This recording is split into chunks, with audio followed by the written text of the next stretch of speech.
There's a secret that real writers know that wannabe writers don't.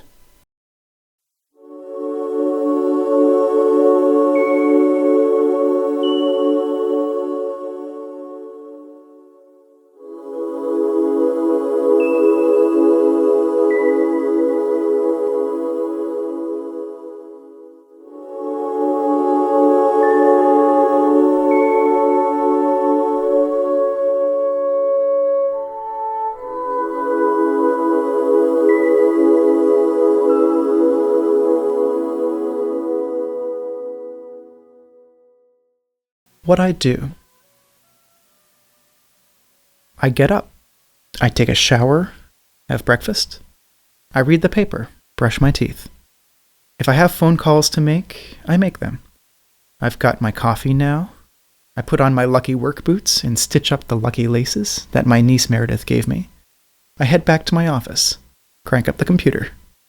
My lucky hooded sweatshirt is draped over the chair with a lucky charm I got from a gypsy in Sainte Marie de la Mer for only $8 in francs. And my lucky Largo name tag that came from a dream I once had. I put it on. On my thesaurus is my lucky cannon that my friend Bob Frisandi gave me from Morro Castle, Cuba. I point it toward my chair so it can fire inspiration into me. I say my prayer, which is the invocation of the muse from Homer's Odyssey, translation by T.E. Lawrence, Lawrence of Arabia, which my dear mate Paul Rink gave me, and which sits near my shelf with the cufflinks that belonged to my father, and my lucky acorn from the battlefield at Thermopylae. It's about 10:30 now. I sit down and plunge in. When I start making typos, I know I'm getting tired. That's 4 hours or so. I've hit the point of diminishing returns. I wrap for the day, copy whatever I've done to disk, and stash the disk in the glove compartment of my truck in case there's a fire and I have to run for it. I power down. It's 3:30. The office is closed. How many pages have I produced? I don't care. Are they any good? I don't even think about it.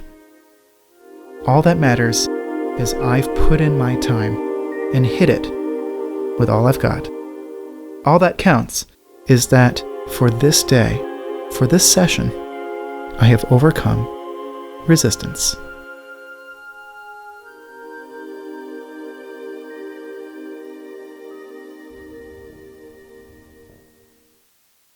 There's a secret that real writers know that wannabe writers don't. And the secret is this. It's not the writing part that's hard. What's hard is sitting down to write. What keeps us from sitting down is resistance. Most of us have two lives. The life we live and the unlived life within us. Between the two stands resistance. Have you ever brought home a treadmill and let it gather dust in the attic? Ever quit a diet, a course of yoga, a meditation practice?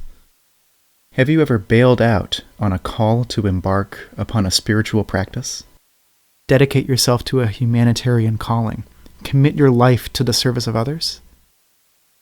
Have you ever wanted to be a mother, a doctor, an advocate for the weak and helpless, to run for office, crusade for the planet, campaign for world peace, or to preserve the environment? Late at night, have you experienced a vision of the person you might become, the work you could accomplish, the realized being you were meant to be? Are you a writer who doesn't write, a painter who doesn't paint, an entrepreneur who never starts a venture? Then you know what resistance is.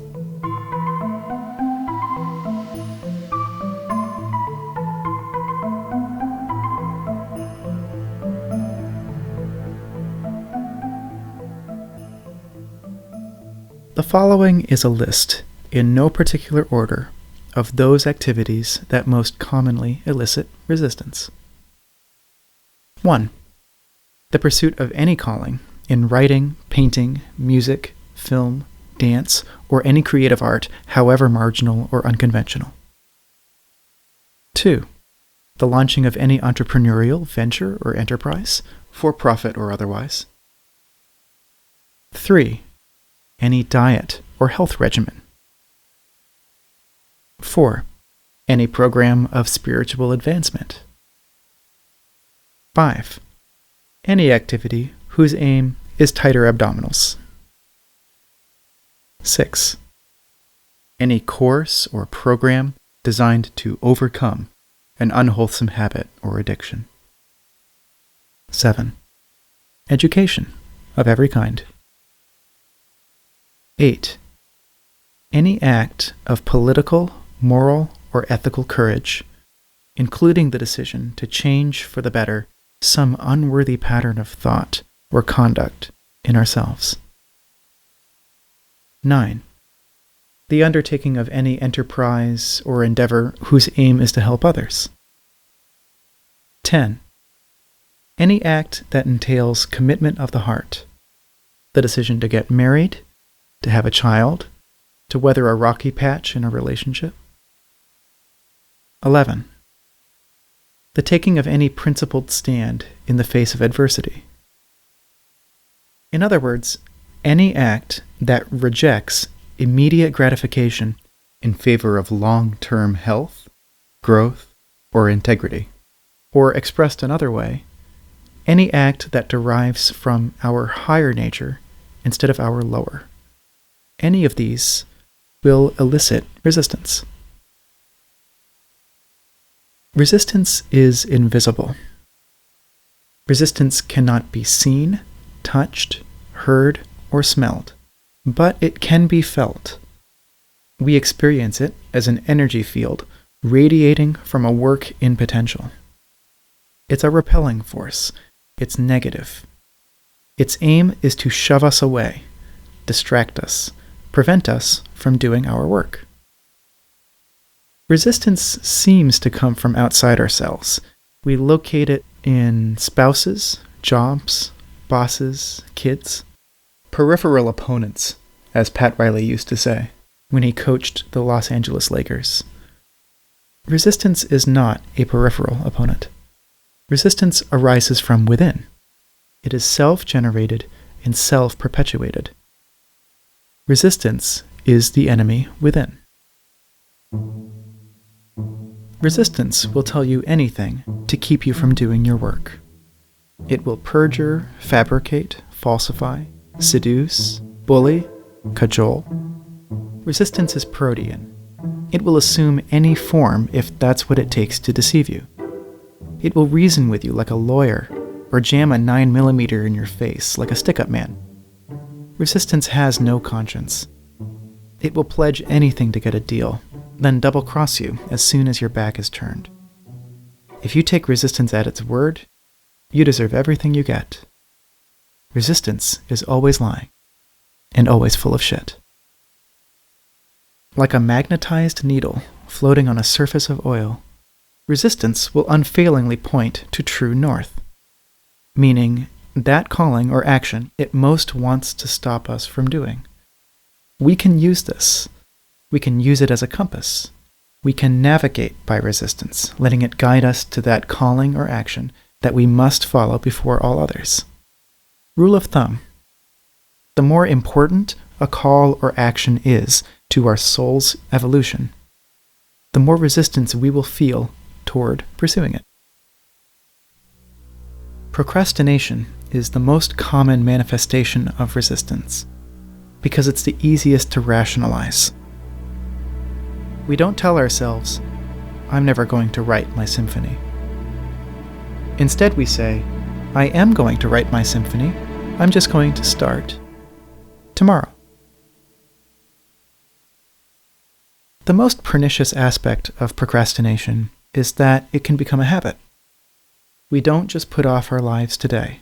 We put them off till our deathbed. Never forget, this very moment we can change our lives. There never was a moment, and never will be, when we are without the power to alter our destiny. This second, we can turn the tables on resistance. This second, we can sit down and do our work. What does resistance feel like?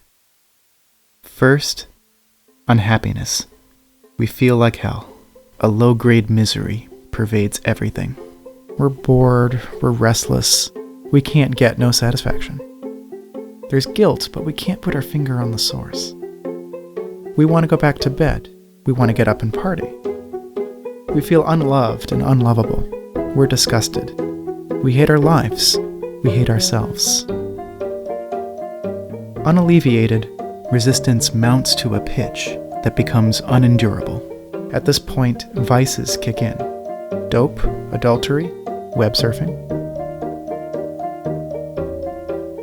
Beyond that, resistance becomes clinical. Depression, aggression, dysfunction. Then actual crime and physical self-destruction.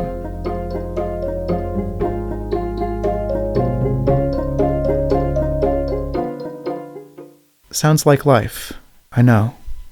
It isn't. It's resistance.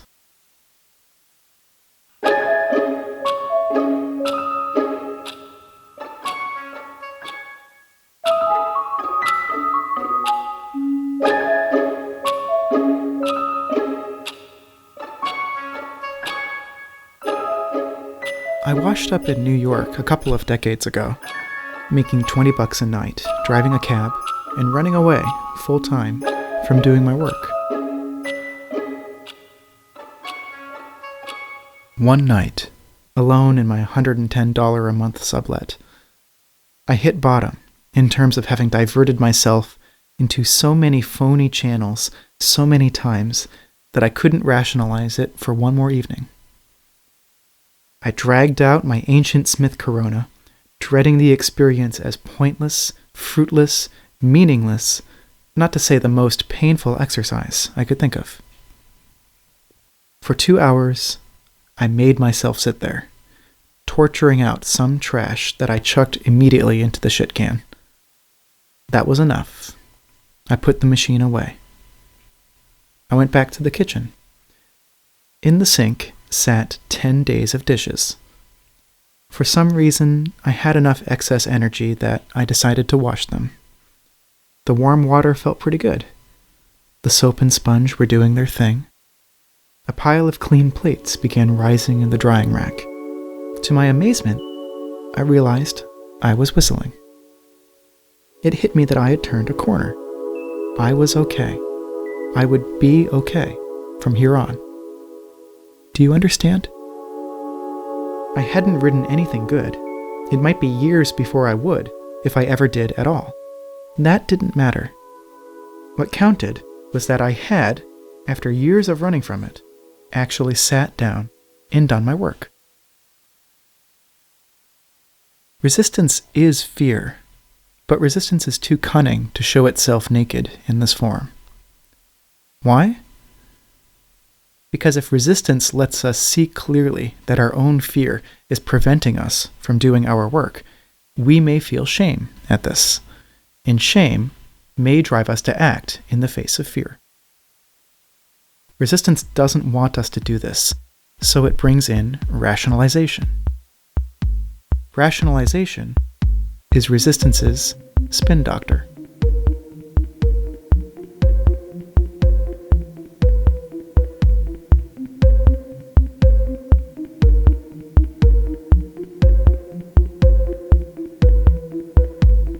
It's resistance's way of hiding the big stick behind its back.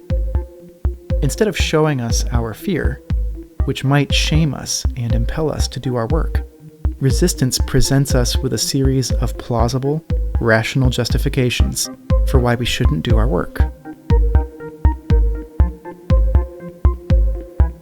What's particularly insidious about the rationalizations that resistance presents to us is that a lot of them are true. They're legitimate.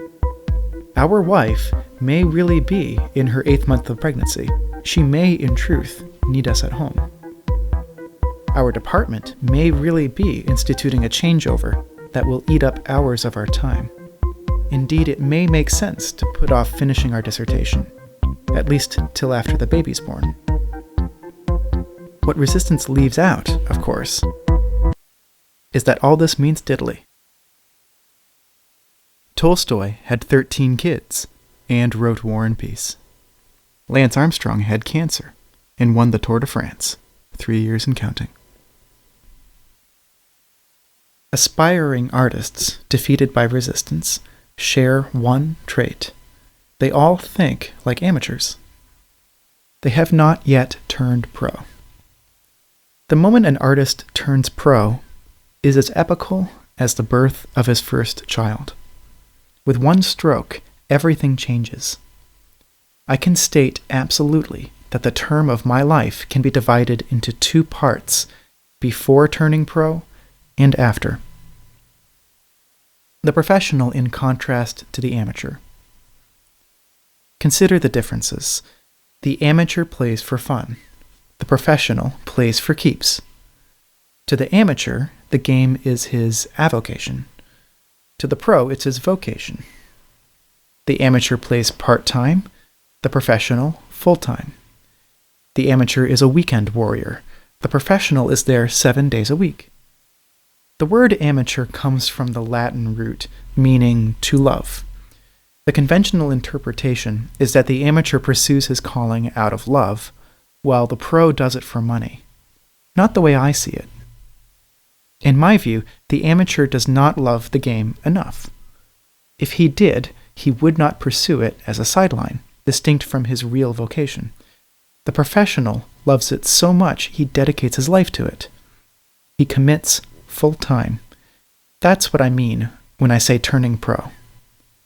Resistance hates it when we turn pro. What a writer's day feels like.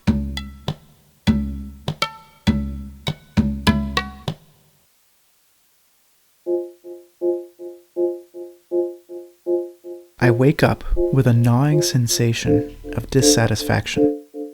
Already I feel fear. Already the loved ones around me are starting to fade. I interact, I'm present, but I'm not. I'm not thinking about the work. I've already consigned that to the muse. What I am aware of is resistance. I feel it in my guts. I afford it the utmost respect, because I know it can defeat me on any given day, as easily as the need for a drink can overcome an alcoholic. I go through the chores, the correspondence, the obligations of daily life. Again, I'm there, but not really. The clock is running in my head. I know I can indulge in daily crap for a little while, but I must cut it off when the bell rings. I'm keenly aware of the principle of priority, which states you must know the difference between what is urgent and what is important, and you must do what's important first. What's important is the work. That's the game I have to suit up for. That's the field on which I have to leave everything I've got. Do I really believe that my work is crucial to the planet's survival? Of course not. But it's as important to me as catching that mouse is to the hawk circling outside my window. He's hungry.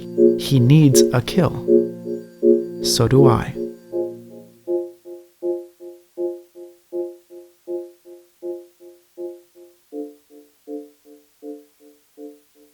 I'm done with my chores now. It's time. I say my prayer and head out on the hunt. The sun isn't up yet. It's cold. The fields are sopping. Brambles scratch my ankles. Branches snap back in my face. The hill is a son of a bitch, but what can you do? Set one foot in front of another and keep climbing.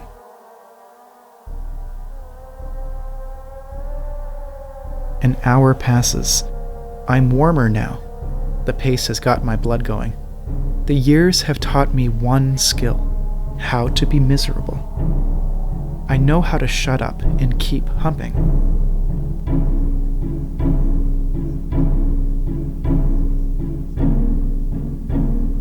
My bitching self is receding now. The instincts are taking over.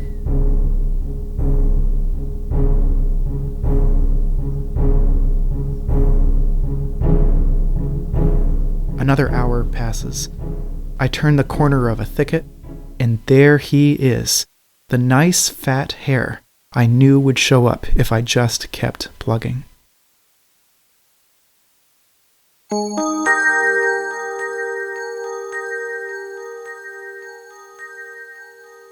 Home from the hill, I thank the immortals and offer up their portion of the kill. They brought it to me. They deserve their share. I am grateful. I joke with my kids beside the fire. They're happy. The old man has brought home the bacon. The old lady's happy. She's cooking it up. I'm happy. I've earned my keep on the planet, at least for this day. Resistance is not a factor now. I don't think of the hunt, and I don't think of the office. The tension drains from my neck and back. What I feel and say and do this night will not be coming from any disowned or unresolved part of me, any part corrupted by resistance.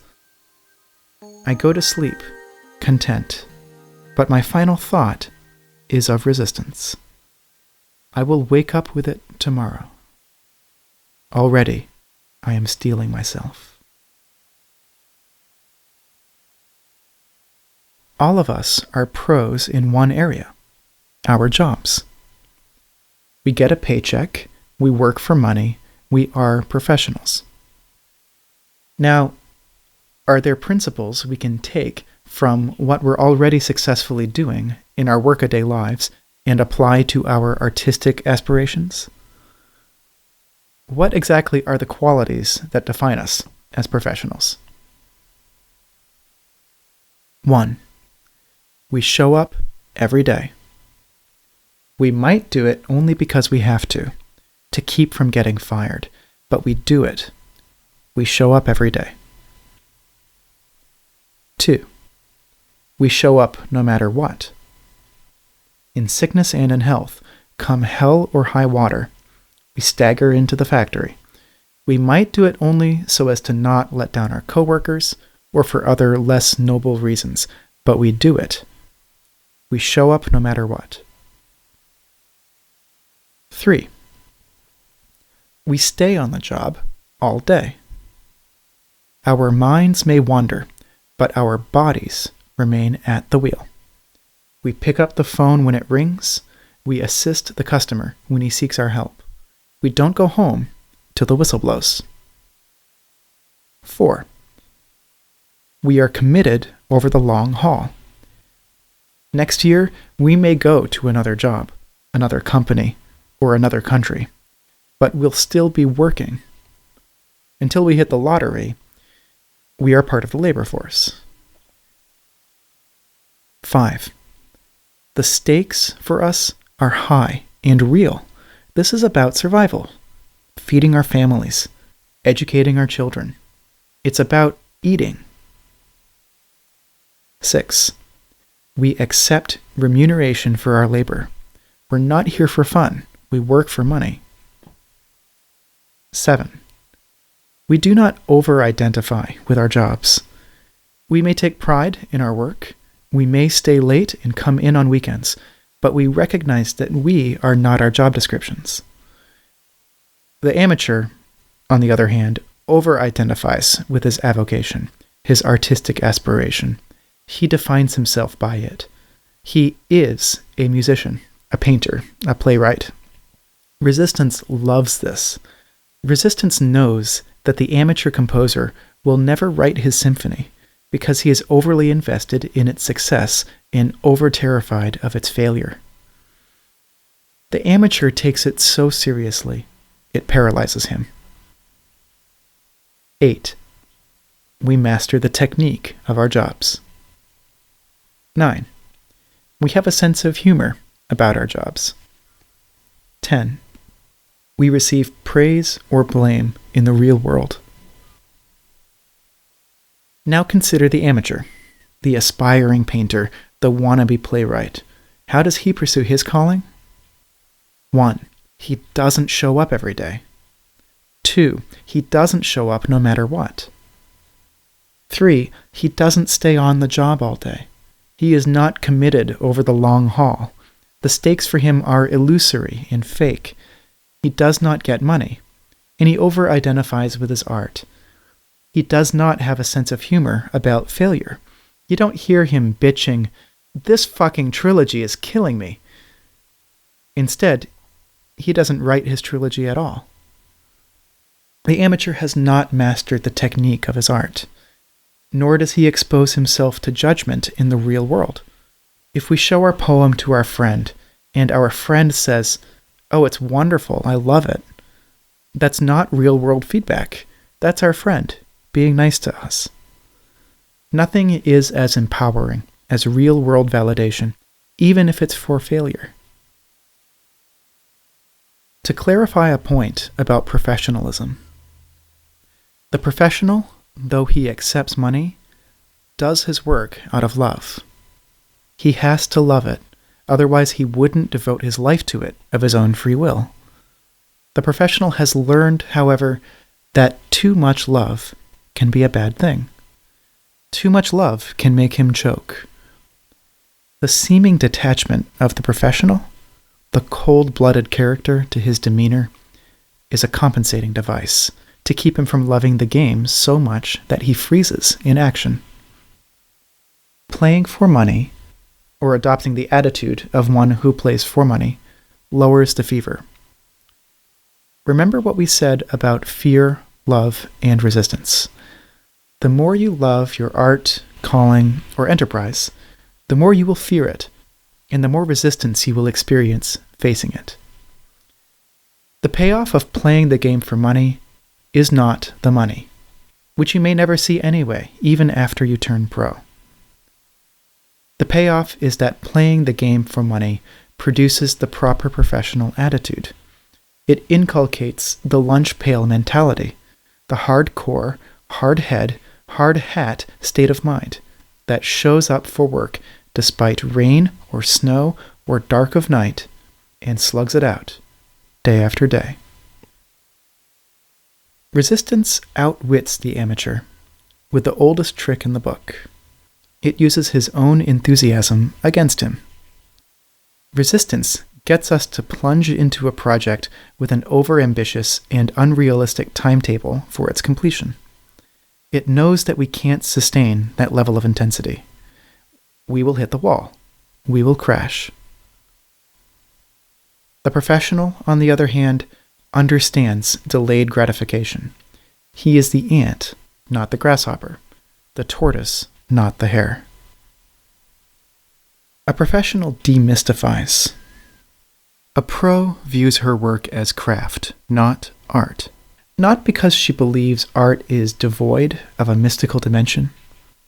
On the contrary, she understands that all creative endeavor is holy, but she doesn't dwell on it. She knows if she thinks about that too much, it will paralyze her. So she concentrates on technique. The professional masters how and leaves what and why to the gods. A professional does not take failure or success personally. It takes tremendous strength of character to do this, because our deepest instincts run counter to it. Evolution has programmed us to feel rejection in our guts. This is how the tribe enforced obedience, by wielding the threat of expulsion. Fear of rejection isn't just psychological, it's biological. Resistance knows this and uses it against us. It uses fear of rejection to paralyze us and prevent us, if not from doing our work, then from exposing it to public evaluation. The professional cannot take rejection personally, because to do so reinforces resistance. Editors are not the enemy. Critics are not the enemy.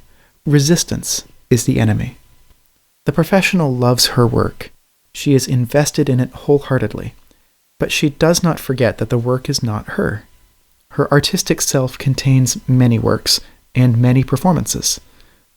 Already, the next is percolating inside her. The next will be better, and the one after that, better still.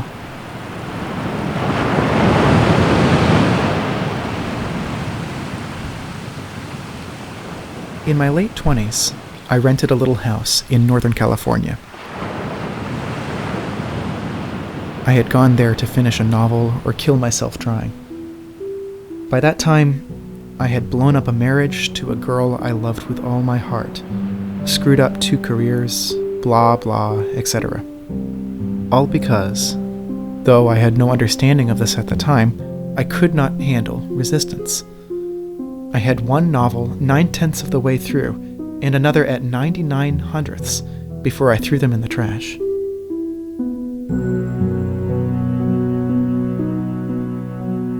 I couldn't finish them. I didn't have the guts. In yielding thusly to resistance, I fell prey to every vice, evil, distraction, you name it mentioned heretofore, all leading nowhere, and finally washed up in this sleepy California town with my Chevy van, my cat Mo, and my antique Smith Corona.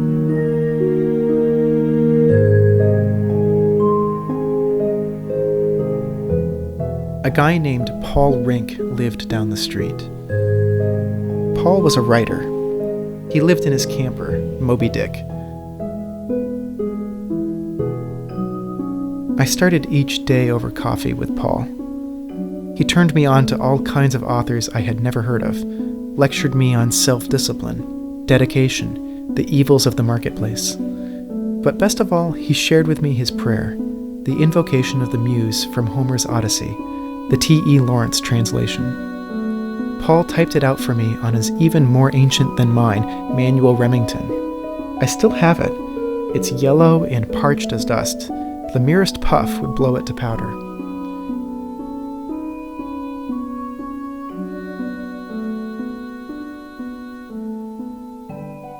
In my little house, I had no TV. I never read a newspaper or went to a movie. I just worked. One afternoon, I was banging away in the little bedroom I had converted to an office when I heard my neighbor's radio playing outside. Someone in a loud voice was declaiming, "To preserve, protect, and defend the Constitution of the United States." I came out. "What's going on?" "Didn't you hear?" someone said. "Nixon's out. They got a new guy in there." I had missed Watergate completely.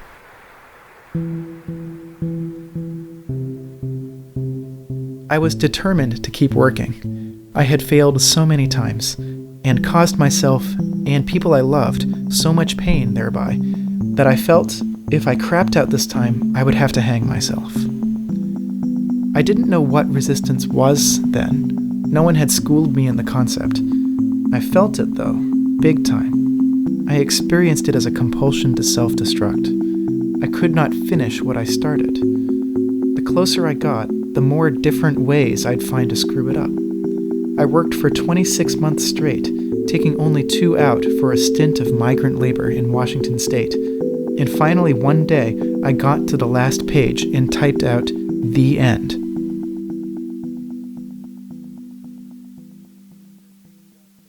I never did find a buyer for the book, or the next one, either. It was 10 years before I got the first check for something I had written, and 10 more before a novel, The Legend of Bagger Vance, was actually published. But that moment, when I first hit the keys to spell out the end,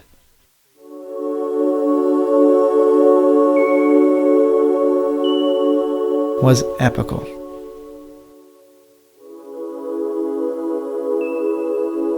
I remember rolling the last page out and adding it to the stack that was the finished manuscript. Nobody knew I was done. Nobody cared. But I knew. I felt like a dragon I'd been fighting all my life had just dropped dead at my feet. Rest in peace, motherfucker. Next morning, I went over to Paul's for coffee and told him I had finished. "Good for you," he said, without looking up. Start the next one today.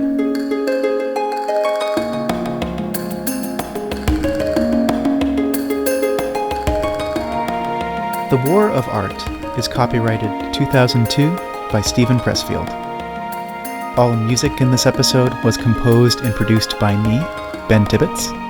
The Sound of the Ocean is courtesy of freesound.org. A link is in the description. For more information about my work, visit www.bentibbetts.net. Thank you for listening.